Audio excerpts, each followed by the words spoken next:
Welcome to the Cabral Concept, where board-certified naturopath and integrative health practitioner Dr. Stephen Cabral shares how he was diagnosed at the age of 17 with a life-altering illness and given no hope for recovery. It was only after studying and traveling all over the world did he discover how to combine ancient Ayurvedic healing practices with state-of-the-art naturopathic and functional medicine to fully rebalance the body and re-energize it with life. It's time to discover how to get well, lose weight, and finally feel alive again. And now, here's your host, Dr. Stephen Cabral.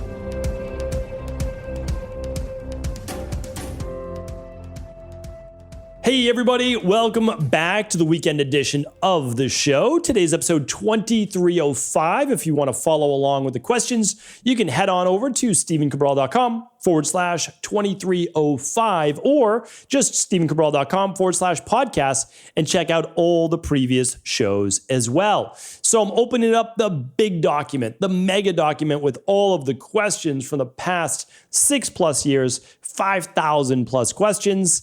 And we are going to dive right in. So I always love to give you some type of rant, typically at the beginning of these shows. I'm not going to do that today. And that is because I want to answer as many of these questions as possible. And as I'm opening up this document, again, I never read it ahead of time. I don't prepare for these questions ahead of time.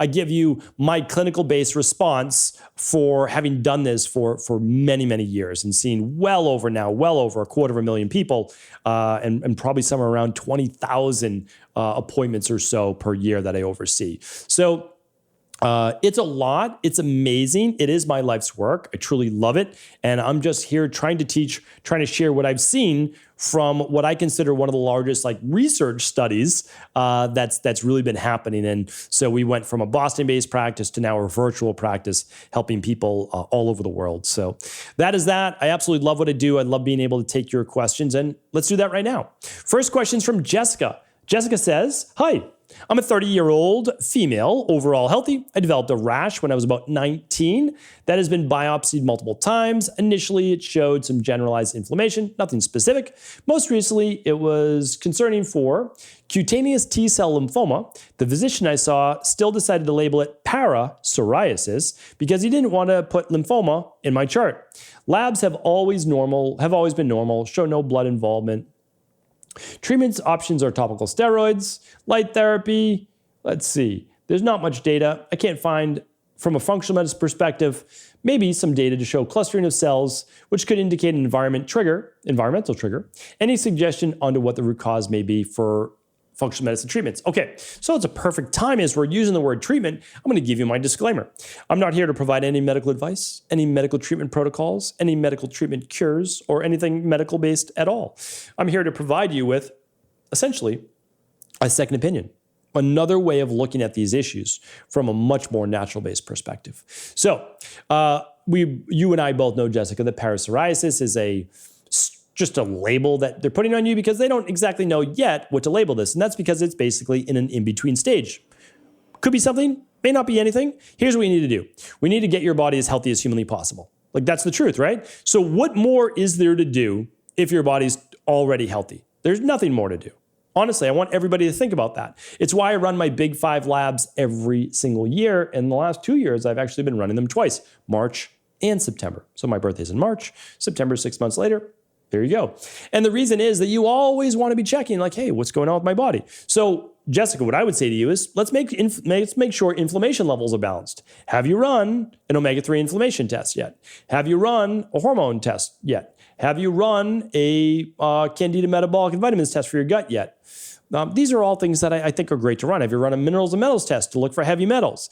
So I would run the Big 5. All the labs I always talk about are at stephencabral.com/labs. You'll find them all there. And that's absolutely what I would do. That is absolutely what I would do. Because again, we don't know, right? And in functional medicine or integrative health, there is no guesswork. So we don't guess. That's the nice thing. We can run labs for every part of your body, every system of the body, gut-based, hormones, omega-3s, and inflammation. And if this was my own family, we're family. We are a health community that's a strange community that we actually want to do things to improve our overall health naturally. That's what I recommend for you. All right. Douglas is up next. Hi there. Love all the knowledge you share and have learned so much from the labs and your podcast. Thank you, Douglas. Thank you for your noble mission you are on. Your life's work is truly inspiring. Thank you again. I appreciate that. For the last 8 months, I've been taking your daily nutritional support and crisp apple daily fruit and vegetable blend. Both are outstanding. So I have a brain injury, 6 to 7 concussions in my life, low elastase with my pancreas. I'm 6'5", 230 pounds. But in the labs, I've done a mold detox and and probably a functional medicine cleanse or detox. I'm feeling like I have more energy. I'm doing the gut healing protocol for the longest time, 20 years. I've been a lightweight when drinking alcohol. I drink maybe a glass of wine or a cocktail once a month at most.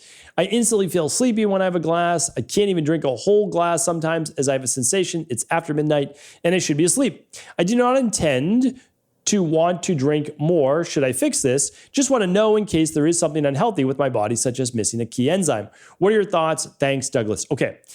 I'm happy to help. You sound like you're on track. I mean, you're doing amazing. So, I mean, I don't want to throw you off track at all. Keep on keeping on. So here's the thing. The less you drink, the less you can handle alcohol. That's literally the truth.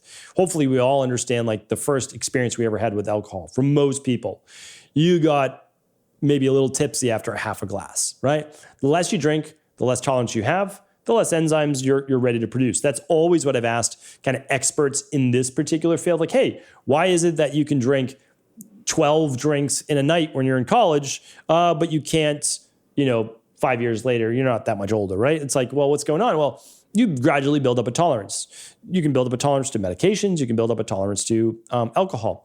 So that's one reason. The second is like, well, even if you have poor detox pathways, like my genetics are pretty bad for detox, some of the worst.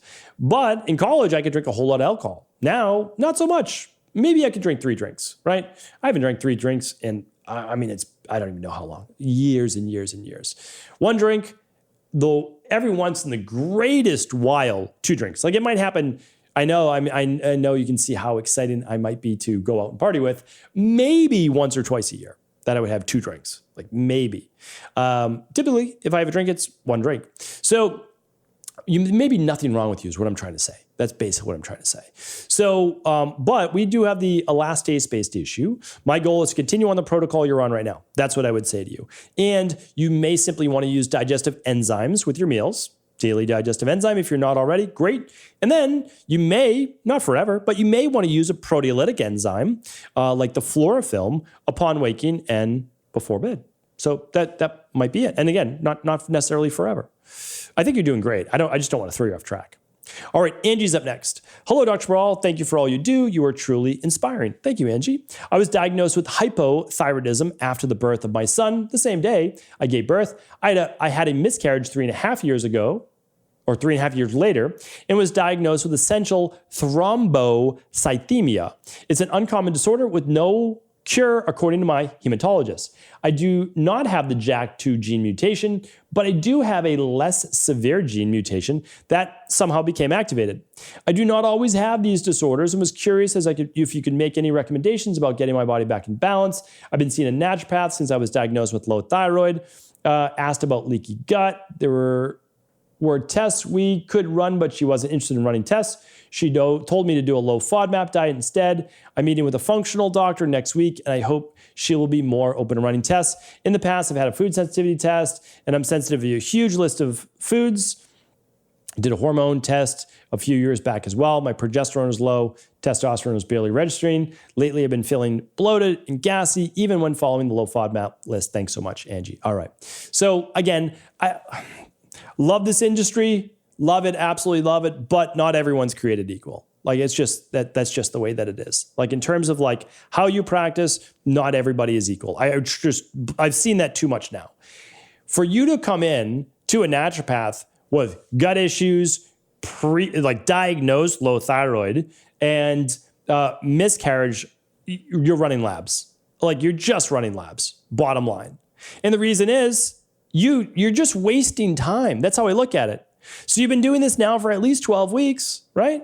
And you didn't get the results you wanted. And the reason is that when you get to a certain level, if you're an integrative health practitioner, especially level 2, you know that when you have candida overgrowth or small intestinal bacterial overgrowth, or you have parasites, or you have a H. pylori issue, you're not fixing it with FODMAP alone. No, you're just not. Because you are not rebalancing the gut, you're just shrinking it. So everybody going on keto or carnivore because of gut issues or doing low FODMAP because of gut issues is not fixing the issue. They're just shrinking it. And so, yeah, they don't feel as many symptoms. But guess what? If you ever eat carbohydrates again, which, by the way, 100% of people do, you're going to get the bloating and gas again. It's not the way to do it. All right. And your low progesterone is most likely why you had that miscarriage. If it happened within the first 12 weeks. All right. So, but now we go back. Well, essential thrombocythemia, not related to JAK2. I've got podcasts on JAK2, by the way, and why people produce more and more platelets. Not radically dissimilar. Here's what I would do. I would look into autoimmune-based issues stemming from potentially gut-based issues. And by the way, the immune system changes while you are pregnant on purpose to be able to not attack the unborn child you are creating inside of you. So all of these things can really be rebalanced. They really can. In my opinion, again, I'm not giving medical advice, they can. You're going to see a functional medicine doctor. Make sure they vibe with what you're looking for. If not, you know what? There's a lot of functional medicine doctors, and not all of them practice the same.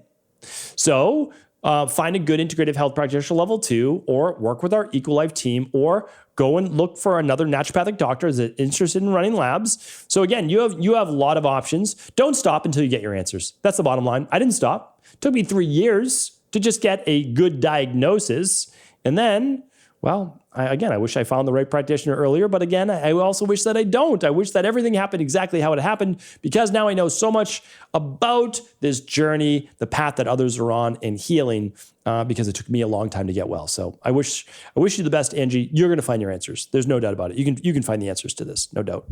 All right, Thomas is up next. Thomas says, "Hey, Dr. Rawl, I've been listening to your podcast for about 4 years and share as much of the knowledge as I can remember with others." Oh, that's great. That is absolutely. People always ask, "Hey, how I can, thank you, repay you, whatever it might be." I'm like, listen, don't need anything. Appreciate that. Just share it with someone else. That's literally the bottom line. That's my favorite thing. I want the podcast to be free forever. I want to teach forever. And so that's my favorite thing. My wife in particular has experienced more balanced hormones and a better sense of awareness from all of your teachings. That's fantastic. You are the savior, a savior, and we can't thank you enough. All right. Well, I appreciate that, Thomas. I really do. And again, I'm not good at taking thank yous. I'm not good at taking praise like many people, but it does mean a lot to me. I mean, this is why I do what I do. I really do. I just become overwhelmed, to be honest with you. I get overwhelmed with thinking that I had even a small part to play in people getting well. So I'm going to take a deep breath, step back, get to Thomas's question. One mystery that I can't seem to pinpoint is her coughing after eating any meal, spicy, sweet, or salty. Even if it's just cooked vegetables with no oil and very light seasoning, could cause coughing. All right. So no, it's not a very broad food allergy, because that's what you're asking. You have to ask this question. If she just has white rice and let's say some broccoli, right? Or white rice, broccoli, and like a little chicken, but no seasoning at all. No seasoning at all. Is there coughing? If the answer is no, good. Then we have the answer. Or if her answer is no, there isn't, it's only when we add salt or some type of spice, okay, then it makes sense. Because now we have some type of immune-based response, or we have some type of histamine-based response, some type of like over-inflammatory process to a normal thing like a little bit of spice. By the way, many people have this. They create more mucus in their throat, in their esophagus. And that is because their body overreacts to some of these spices. These are typically people with gut issues, okay? That's why it happened to me. Typically people with not enough of an enzyme called diamine oxidase, DAO. Sometimes there's genetic issues, yes, but it can simply be that they have yeast overgrowth, they have bacterial overgrowth, they have H. pylori, they've got parasites, they've got some issue in the gut, right? So again, StephenCabral.com/labs. Check out the gut bundle. That's a great one to run, for gut-based issues. Okay, but let's say that her answer is no. It's like every time she eats, she gets coughing or lightheadedness, or every time you eat, there's a reaction. Okay, that is something I've seen in my practice more towards dysautonomia. Even achalasia. Achalasia is like high-level stress. We look up achalasia on my podcast. You'll find the answers because I've worked with people with achalasia in my practice. So dysautonomia is that the body's like overwhelmed. It's overwhelmed. It's been chronically stressed for a long time, and it doesn't necessarily know how to balance sympathetic and parasympathetic dominance, which means that when your wife goes to eat, she's maybe in the sympathetic nervous system. So she's already more amped up, and there can't relax the nervous system in order to be able to digest properly. That's another answer to look into. That's more, to look at the full big five. So that's the full big five. See if I can say that properly. If you want to look at the full dysautonomia picture, you really have to look at all of it because the minerals and metals test so important, stress, mood and metabolism so important, candida, metabolic and vitamins test so important, omega-3 levels so important. And if you didn't do the food sensitivity, it'd be no big deal. So if you want to do those four without that, you could, but certainly, ideally, you look at the food sensitivities as well. All right, Justin is up next. Justin says, I've been taking 1 teaspoon of baking soda mixed in 4 to 5 ounces of water almost nightly for the past year. I've heard it keeps you from having to get up frequently to urinate, which has been an issue for me. I've also heard that it was good for your kidneys. Sometimes it seems like it helped with frequent urination, and other times not. However, I recently heard that frequent consumption of baking soda can neutralize stomach acids, causing a host of problems. What are the benefits of baking soda, and what would be the best dosage for the average person? This is a great question, Justin. I am purposely not going to answer your question today, and you might be upset with me. Totally understand. But this is so nuanced. But there are benefits to taking baking soda, which is sodium bicarbonate. Justin, if you really want to go deep on this, there's a book that was written, I don't know, maybe like 20, 30 years ago. I've read it now twice. It's literally called Sodium Bicarbonate. It's a blue cover of the book. I can't remember the author's name, but I know for sure it's called Sodium Bicarbonate. And so let me give you, let me answer your question. I can't not answer your question. I just can't tell you how much to do and if it's right for you because I don't know your levels, right? So baking soda is sodium mixed, or sodium, like minerals have to be connected to something. This is connected to bicarbonate, okay? So this is alkaline. It's highly alkaline, and it can stop stomach acid. So it can slow stomach acid production. So it can actually be used as an antacid, right? But the thing is, you're taking it before bed 3 hours or so after you ate, so that you don't have to necessarily worry about that. I wouldn't be worried about it. Can it help the kidneys? It can actually, because it can help buffer acids. And the kidney has to deal with acids. It literally, your kidneys, believe it or not, produce more bicarbonate on their own. They are part of the big mechanism for balancing pH that a lot of people don't know about. So it could absolutely help balance or help with frequent urination if it is an acid-based imbalance, which for some people it is. Some people, urination is based on blood sugar. Some people, it's based on cortisol levels. Sometimes it's based on even so low glucose during the evening. When you wake up during the night and then your body's up, it turns off what? Antidiuretic hormone, and now you're urinating. So, or having to go to the bathroom to urinate. So I can't tell you the exact dosage, right? But because it's a supplement, and I don't know that it's right for you, but you know what? That's the reason why I wanted to pause on this. I'm going to do a podcast talking more about sodium bicarb. All right. Thank you, Justin. Really great question. And now it's been mental noted to do a podcast on that. Patty's up next and last. Patty says, thank you for significantly helping both myself and my son to live a better life, and your team for being so responsive and helpful. By the way, I have an amazing team. I always love to give them a shout out. They are the best of the best, like committed, driven, want to help people. If you send an email Monday through Friday to support@equa.life, you're getting an answer back, or at least saying, listen, we got it. We hear you. We're going to figure this out. You'll get that back typically under an hour. We track our response time. Lately it's been like 16 minutes. I mean, that's pretty fast, right? I mean, I don't know. I think I have an amazing team. I really appreciate them. So Patty says, I just listened to the podcast where you answered a question on a hip replacement. What are your thoughts on cortisone shots for pain? Also, antibiotics are recommended for dental work after joint replacements. What are the alternatives? Thank you. Okay. So I can't give you an alternative to antibiotics because then I would be giving you medical advice. So I can't do that. But I have so many podcasts on antibiotics. So please do listen to that. Please do type in antibiotics. Please do check out antibiotics. If you're going to take antibiotics, that you'd want to use the clean gut probiotic and the healthy gut support for at least a month to make sure that you don't have that yeast overgrowth or you don't have bacterial overgrowth. So big fan of that. Cortisone shots, well, if a cortisone shot will allow you to do physical therapy and exercise without pain in order to rebalance the body, then I'm not necessarily against it. I'm against cortisone shots just to get rid of the pain and not do anything to help with the structure of the body. So again, I'm not necessarily against it if it will allow you to do the work that needs to be done in order to help the body.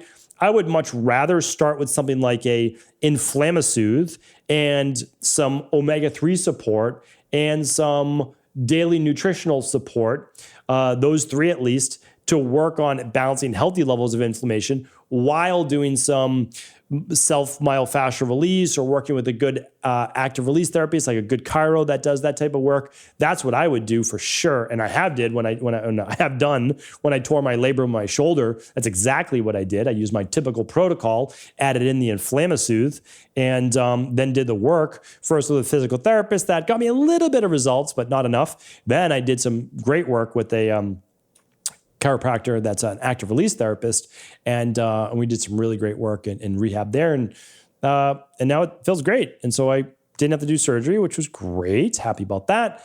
So that's that. A downside, don't keep doing cortisone shots because honestly, not only can it mess with your immune system, it's been shown that to make people more prone to concussions or head injuries, which is not good at all.